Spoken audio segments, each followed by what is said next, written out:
قالت جمعية المغاربة ضحايا الطرد التعسفي من الجزائر إن الطرد القسري والجماعي الذي طال 45 ألف عائلة مغربية، أي ما يصل إلى قرابة 400 ألف مواطن مغربي ومغربية، من الذين كانت لهم إقامة قانونية بالأراضي الجزائرية، يعد فعلاً إجرامياً يندرج تحت طائلة الجرائم الدولية، باعتباره قد شكل خرقاً فاضحاً وواضحاً للقانون الدولي الإنساني وقانون الشغل وقوانين البلد المضيف نفسه وللاتفاقات المبرمة بين البلدين، بل شكل انتهاكاً صارخاً لميثاق الأمم المتحدة.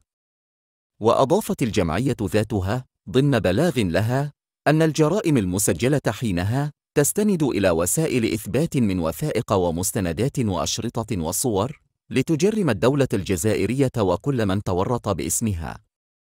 وشدد باحث في العلاقات المغربية الجزائرية على أن مسؤولية الدولة المغربية تزداد عندما نعلم أن جريمة الطرد الجماعي القسري والتعسفي ضد المغاربة